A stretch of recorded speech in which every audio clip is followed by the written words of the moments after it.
우리 한 번 더 옆 사람하고 인사하고 말씀을 봤으면 좋겠습니다. 오늘 모 목사님께서 이 인사 말씀을 전하는데 상당히 분위기 좋게 설교를 시작하시더라고요. 우리 옆에 사람 한번 보시면서 당신의 얼굴을 보니 옆에 사람 보셔주시고 저를 보시지 마시고 다시 하겠습니다. 예. 아니에요. 여러분이 옆에 사람 안 봐서 제가 깜빡해서 다시 하겠습니다. 인사말 이러합니다. 만약에 잘생기고 예쁜 게 죄라면 당신은 무기징역입니다. 네. 무슨 말인지 이해되시죠? 예, 그럼 저는 무슨 죄입니까? 사형이죠, 저는. 예, 감사합니다. 네. 아무튼 좀 분위기 좋게 같이 설교를 나누고 싶어서 이야기를 꺼냈습니다. 지난주에 저는 야고보서를 처음 시작하면서 이제 우리의 신앙은 온전함 또는 성숙함으로 나아가야 함을 말씀드렸습니다. 예수 그리스도를 영접하고 그의 제자가 되기로 한 신자들은 이제 유아기의 신앙을 뛰어넘어 성숙한 신앙으로 넘어가야 합니다. 신앙의 연수는 길어지는데 여전히 자기 중심적이고 자기 세계에 갇힌 신앙은 잘못된 모습이며 우리는 변화를 소망하며 앞으로 나아가야 합니다. 그래서 야고보서에서는 그 목표가 바로 온전하고 구비하여 조금도 부족함이 없게 되는 것이라고 말하였습니다.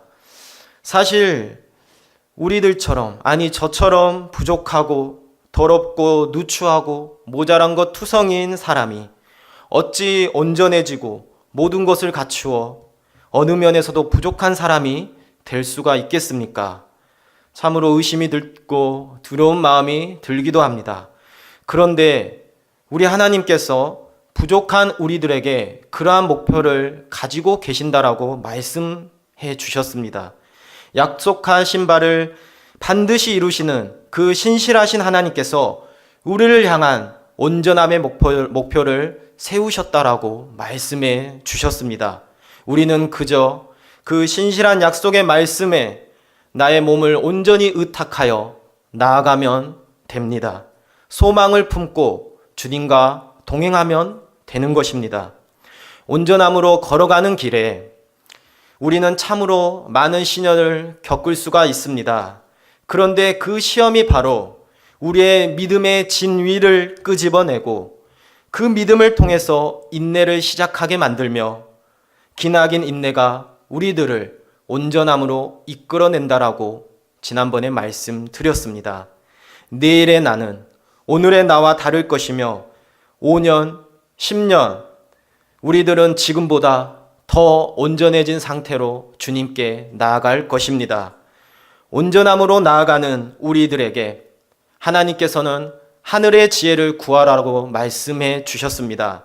나는 쓰러지고 포기하고 낙심할 수 있지만 하나님께서 우리들에게 하늘의 지혜를 허락해 주셔서 나의 달려갈 길을 끝까지 갈 수 있도록 힘써 옆에서 도와주시겠다라고 말씀해 주셨습니다. 그러므로 어떠한 시련과 역경에도 우리는 주 안에서 참 기쁨을 누릴 수가 있습니다. 그러니 온전한 여정에 포기하지 말고 끝까지 저와 여러분이 나아가기를 바랍니다. 오늘 본문 말씀인 12절 말씀을 읽으면서 계속해서 야고보서 말씀을 이어나가도록 하겠습니다. 12절 말씀을 같이 읽겠습니다. 시작.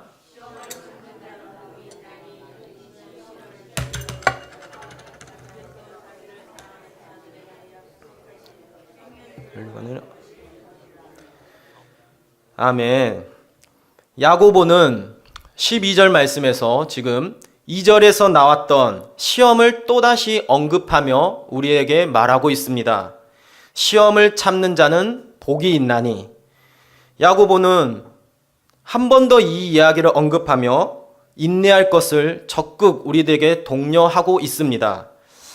야고보가 이 얘기를 왜 다시 꺼냈을까 곰곰이 생각해 볼 때 저도 그렇고 여러분들 사실 이 시험을 기쁨으로 여긴다라는 것이 참으로 쉬운 게 아닐 거라 야고보도 충분히 생각하고 이 얘기를 다시 하는 것 같습니다. 무슨 말이냐?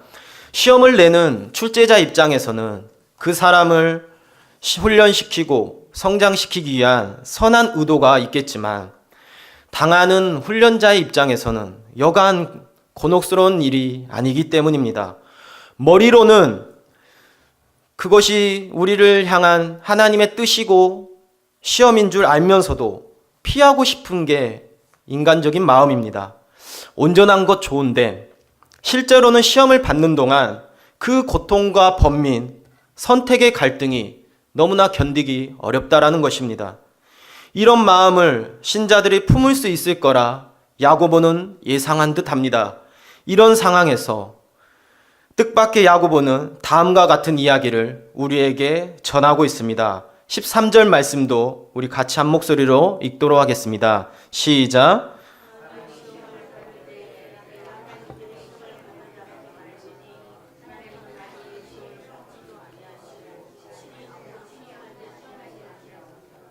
아멘.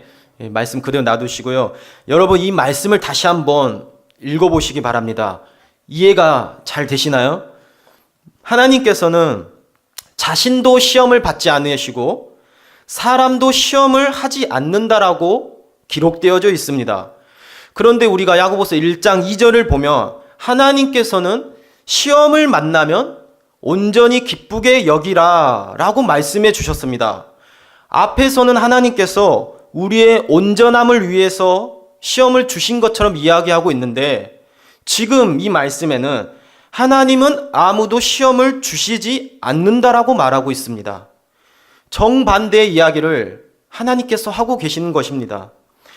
이런 하나님의 모순적인 말씀이 여러분은 이해가 되십니까? 이 말씀을 해결하기 위해서는 우리 원어 성경과 아닌 영어 번역을 보아야 합니다. 여기에 시험이라는 단어는 사실 두 가지의 영어 단어로 구분되어 있습니다. 먼저 1장 2절과 12절에 나온 단어는 trials 단어라고 표현되는데요. 번역하면 시련이라는 뜻입니다.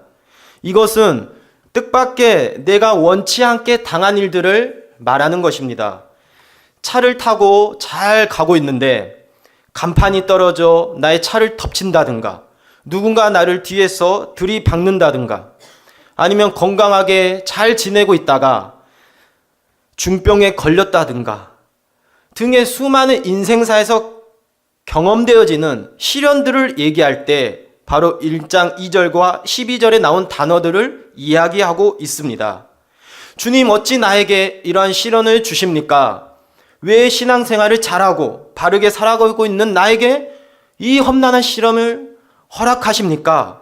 여러분이 그렇게 말씀하시는 그 시련이 바로 이 첫 번째 시련의 단어입니다. 이 시련은 우리가 당했을 때 어떻게 대처하라고 했는지는 지난번 설교 때 말씀을 드렸습니다. 야고보가 말하길 시련을 당하거든 온전히 기쁘게 여기라 라고 말씀해 주셨습니다. 왜냐하면 이 시련이 바로 인내를 만들어내고 온전함을 이루어 가기 때문이라고 야고보는 기쁘게 여기라라고 말씀해 주셨습니다. 시련을 당할 때 성경적인 태도와 자세로 그러한 것들을 잘 감당하라는 얘기입니다. 그리고 오늘 야고보는 이러한 시련을 어떻게 이겨내야 되는지 한 번 더 강조해서 우리들에게 말씀해 주고 있습니다. 12절 말씀을 한 번 더 읽도록 하겠습니다. 12절 시작.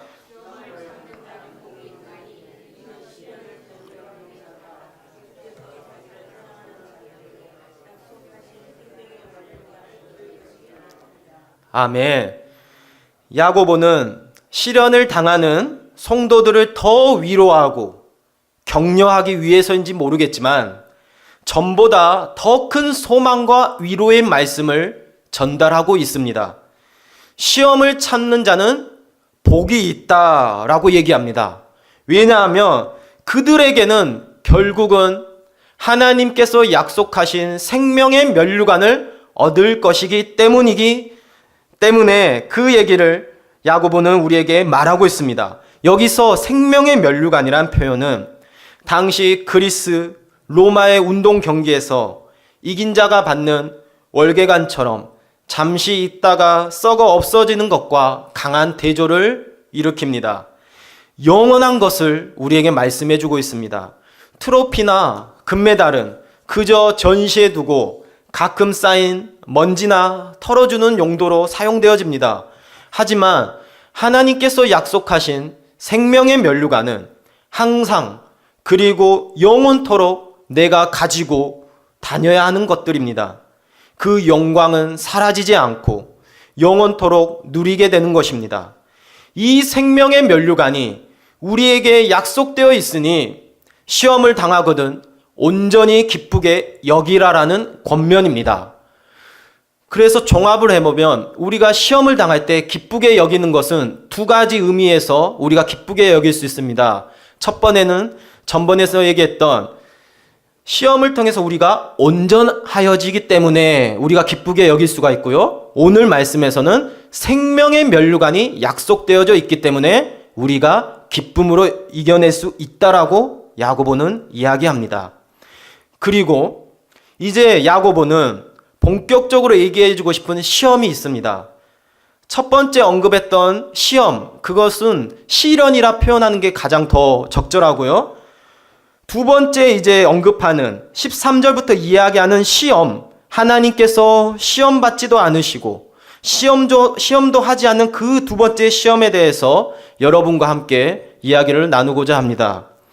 13절, 14절에 나오는 시험은 영어 성경으로는 temptation이라고 되어 있는데 이 말은 유혹이라는 뜻의 의미를 가지고 있습니다.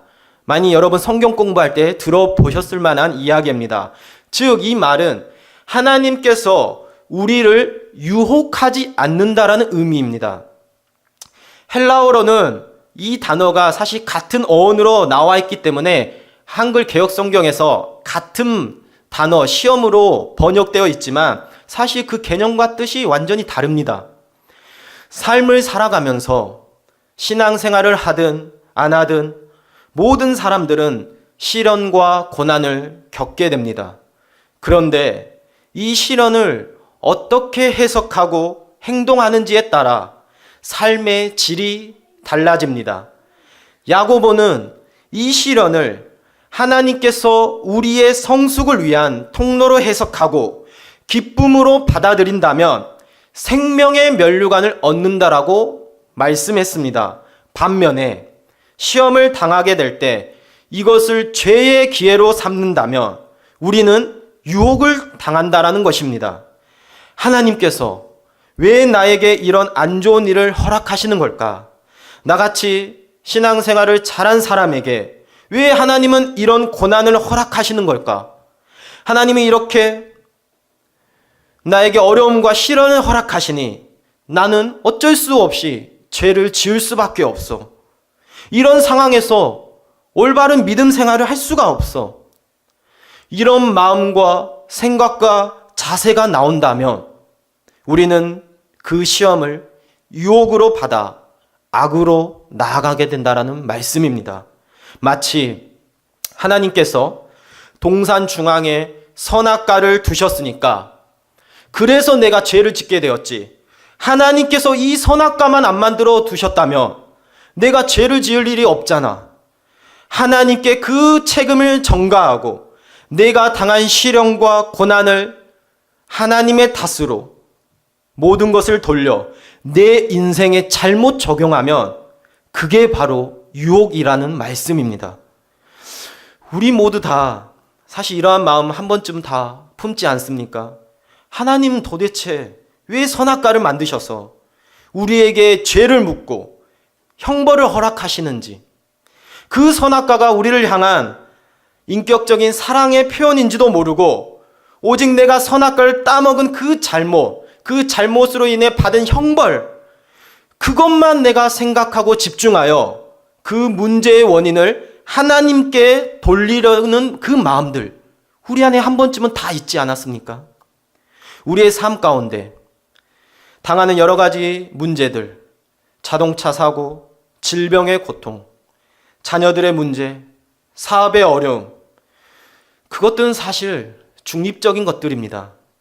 아무리 열심히 살아도, 아무리 여러분이 열심히 믿음 생활, 신앙 생활, 헌신하여도 생겨나는 문제들이고, 그것을 겪는다라고 해서 여러분의 믿음 생활이, 신앙 생활이 잘못했다라는 증거가 전혀 되지 않습니다.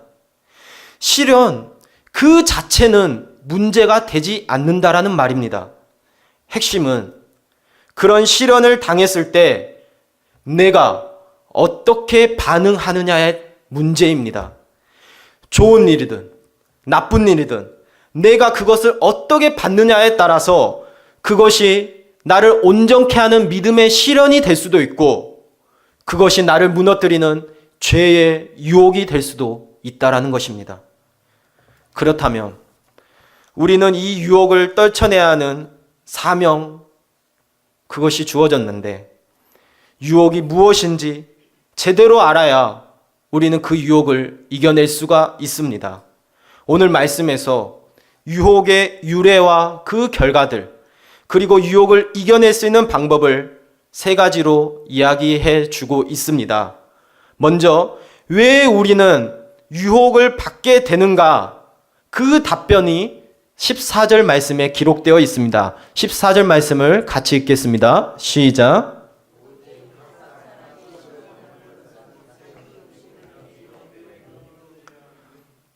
아멘.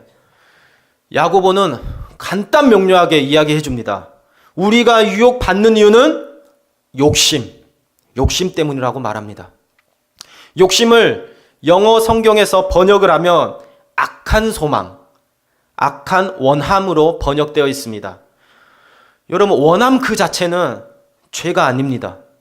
배가 고파서 밥을 찾는 것, 그게 죄입니까? 아닙니다. 그런데 밥에 악한 원한을 품게 되면 그게 죄가 되는데, 어떻게 그게 죄가 되냐? 밥에 내 욕심이 들어가면 탐심이 되고, 탐심이 생기면 다른 사람을 신경 쓰지 않게 되고 자기 배와 입만 배불리게 하는 그런 이기적인 마음으로 나아가게 됩니다. 판단이 비난과 정죄가 되고, 자기를 돌보는 마음이 이기적인 나르시시즘이 되고, 사랑이 과잉 보호가 되고, 육체적 휴식이 나태가 되며 성적인 친밀함이 음란함이 되어집니다. 원함이 욕심이 되어 잘못된 결과물들을 양산하게 되어집니다. 시험이 올 때 그것이 우리는 사탄이 준 것인지 하나님께서 준 것인지 잘 분별하기가 어렵습니다. 사실 그건 그렇게 중요하지 않습니다. 정말 중요한 것은 그러한 시험이 왔을 때 어떻게 대응하느냐가, 그것이 우리의 신앙의 관건이라는 말입니다. 시험을 믿음의 시련으로 받아 기쁘게 여기면 성숙의 통로가 되고, 그것을 죄의 유혹으로 하나님을 원망하는 도구로 사용하면 그것에 사로잡히게 되어 미혹게 되어 죽음의 통로가 되어진다라는 말입니다. 여러분, 예수님의 삶도 한번 생각해 보십시오. 예수님도 공생애를 시작하시기 전에 40일 동안 금식하고 배가 상당히 고프셨습니다. 이때 시험하는 자 사탄이 찾아와서 하나님의 아들이거든 명하여 이 돌들을 떡으로 만들어 먹으라 라고 시험을 하였습니다. 이 시험의 의미는 예수님께서 낮은 길, 섬김의 길, 그런 길 걸어가지 말고 편안하고 넓고 세속의 길, 그 길 영광스럽게 걸어가라는 말입니다. 예수님은 제2의 아담으로서 이 땅에서 구원의 사명을 감당해야 하는데, 전능한 하나님의 몫으로 그 사명을 감당하라는 얘기입니다. 한편으로는 너무나 맞는 말씀입니다. 그러나 하나님께서 정해놓으신 길은 무엇입니까? 구약에서부터 선지자를 통해서 수많은 하나님의 사람들을 통해서 메시아의 길은 무엇이라고 말씀해 주셨습니까? 십자가의 길이라고 말씀해 주셨습니다. 만약 예수님이 사탄의 말처럼 돌을 떡으로 만들어 버린다면 밥을 먹기 위해서 이 땅의 사명을 저버리게 되는 것입니다. 육체적인 원함과 욕심에 유혹되어져 하나님 앞에 불순종하게 되는 것입니다.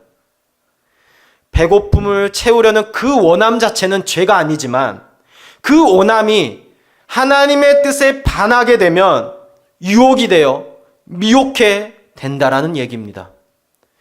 예수님은 사탄의 시험에 넘어가지 않으셨고 하나님의 말씀으로 대항하여 승리하셨습니다.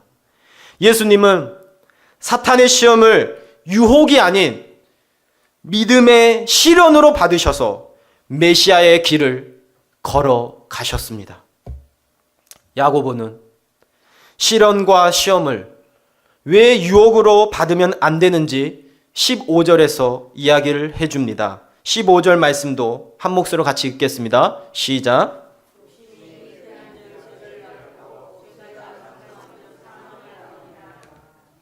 아멘.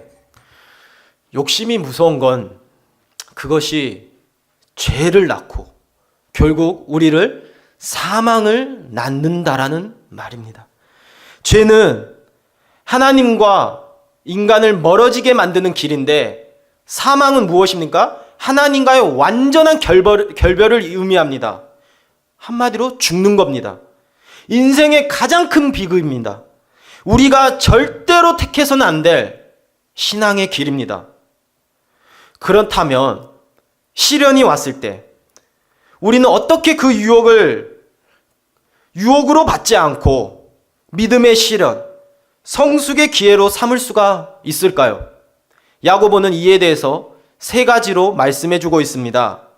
첫 번째는 속지 말라고 말합니다. 16절 말씀 읽겠습니다. 시작.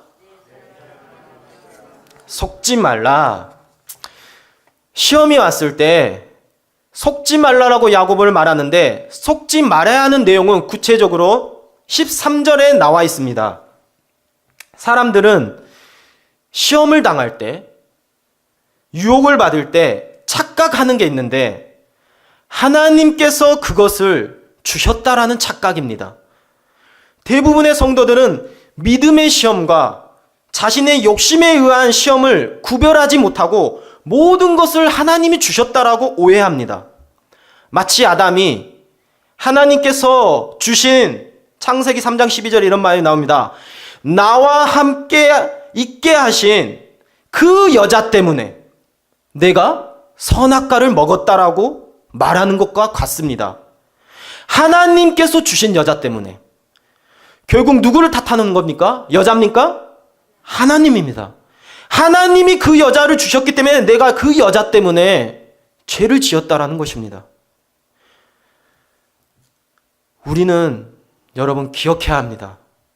하나님은 유혹을 받으시지도 않으시고 사람을 유혹하시지도 않는 분이시라는 것을 분명히 기억해야 합니다. 유혹은 누구 때문에 생깁니까? 나의 욕심 때문입니다. 나의 욕심 때문에, 나의 탐욕 때문에 어려움과 환난이 생겨남을 잊지 말아야 합니다. 그러므로 시험을 당할 때 왜 하나님 저에게 이런 상황을 만들어 주셨습니까? 그렇게 하지 말자라는 겁니다. 하나님께서 그러셨다라고 단정 지어버리면, 하나님께서 모든 상황을 다 만들었다라고 생각해버리면 모든 나에게 이루어지는 사건들과 사고들, 그것들 다 하나님 탓으로 돌려버리고 하나님은 미워하는 대상으로, 하나님을 원망하는 대상으로 결국은 하나님과의 관계는 멀어지게 되어 사망의 길로 걸어간다라는 것입니다. 두 번째로, 하나님은 어떤 분인지 우리가 확실히 알아야 합니다. 하나님은 시험을 받지도 주지도 않는 분이라고 말씀해 주셨는데 17절에 하나님은 그 선한 측면을 한 번 더 상세히 이야기를 해줍니다. 17절 말씀을 같이 읽겠습니다. 시작.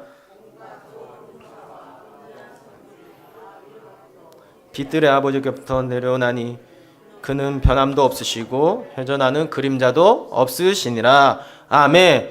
야고보는 하나님께서는 우리에게 온갖 좋은 것을 주시는 선하고 풍성하신 분이심을 기억하라고 말씀해 주십니다. 하나님은 변함도 없으시고 회전하는 그림자도 없으시며 우리의 성숙과 온전함을 위해 신실한 하나님의 계획과 섭리를 가지고 계시며 우리를 다듬고 연단해 나가시는 분이라는 것을 기억하라고 말씀해 주십니다.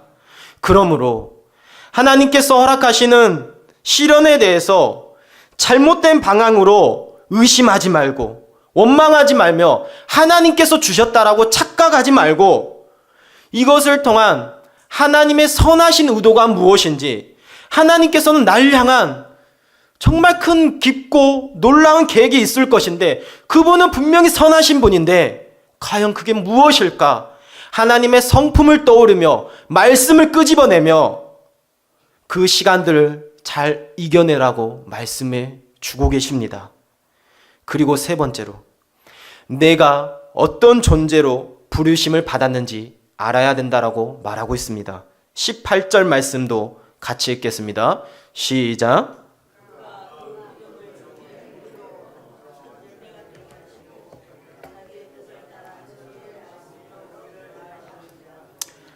아멘. 야고보는 하나님께서 나를 어떠한 존재로 부르셨는지 알라고 말하고 있습니다.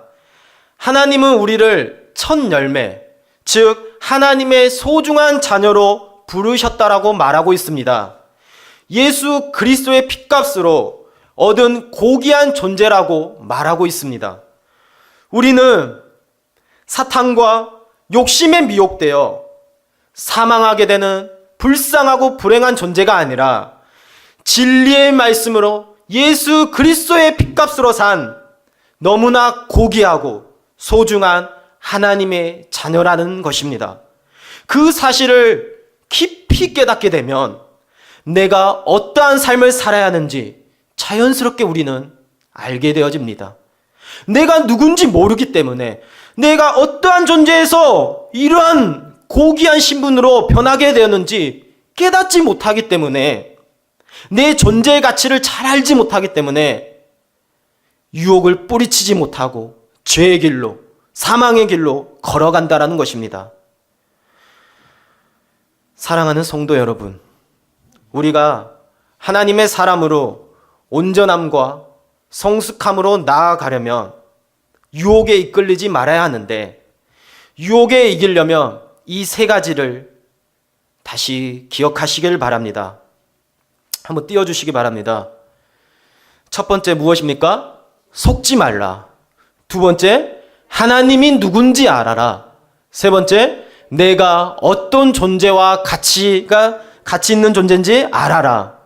이 세 가지를 여러분 계속적으로 기억하시고 여러분 유혹이 올 때마다, 시련이 올 때마다 이 말씀으로 승리하시길 부탁드립니다. 시험이 다가올 때 내 안에 계시는 성령님의 도우심으로 시험을 믿음의 시련으로 받아들이시고 이겨낼 수 있도록 하늘의 지혜를 구하시길 바랍니다. 지난번 1장 1절에서 11절의 말씀의 결론이 무엇이었습니까? 우리는 온전함을 이뤄나가는데 너무나 연약한 존재들입니다. 우리는 결국 넘어집니다. 그러므로 무엇을 구하러 갑니까? 하늘의 지혜. 오늘의 말씀 결론도 하나입니다. 하늘의 지혜를 구해야 합니다. 하나님, 내가 속지 않기 위해서, 하나님이 누군지 알기 위해서, 내가 어떤 존재와 어떤 가치가 있는지 알기 위해서 하늘의 지혜를 구하시길 바랍니다. 인생에서 고난과 신혈은 피해갈 수가 없습니다. 이 세상에서 질병 없이 살다가 주님 품에 안기는 사람 없습니다. 지금 안 아픈 사람도 언젠간 아프게 되고, 지금도 아파서 힘들어하는 삶을 보내고 있는 사람이 많은 줄로 압니다. 감당하지 못하는 고난과 역경의 세월을 통과하는 것이 우리의 인생사입니다. 그럴 때 여러분은 시험을 믿음의 시련으로 받아 온전함의 통로로 사용하시겠습니까? 아니면 하나님을 원망하고 미워하며 죄의 길로 가는 통로로 사용하시겠습니까? 바라기는 여기 앉아 계신 모든 성도님들, 이 시련과 역경을 믿음의 시련으로 받아 하나님의 온전한 사람이 되시기를 바랍니다. 우리 모두 서로 연약하고 부족한 사람이기에 함께 기도하며 응원하고 도와주어 온전함의 길을 같이 걸어가면 좋겠습니다. 내 일이 아니라 나 몰라라 하지 말고 시험과 역경에 당한 사람들을 일으켜주며 위로하며 함께 성숙의 길을 걸어가시길 바랍니다. 그거는 비단 성도들만의 문제가 아니라 목회자와 성도들과 관계, 목회자의 관계, 모두가 서로의 짐을 지며 함께 온전함을 서로 불쌍히 여겨야 되는 것입니다. 나는 여기에 왔다고 주일에 한 번이 난 위로만 받고 간다? 그건 성경적이지 않습니다. 나는 위로도 받으면서 동시에 위로도 줄 수 있는 사람입니다. 우리가 그렇게 하나님의 사람으로 온전할 수 있다는 거 여러분 기억하시길 바랍니다. 여러분에게 닥친 이 시련이 뼈를 깎는 아픔일 수 있겠지만 그것을 믿음의 시련으로 잘 이겨내 주 안에서 참된 자유함과 복을 누리고 생명의 면류관을 얻으시길 바랍니다. 그때 타협하여 죄의 길, 사망의 길로 가지 않기를 소원합니다. 시험을 겪는 것은 하나님의 탓도 아니고 사탄의 탓도 아닙니다. 내 선택, 내 행동에 달려 있습니다. 우리 모두 믿음의 바른 선택으로 성숙한 그리스도인들로 나아가시길 주님의 이름으로 축복합니다.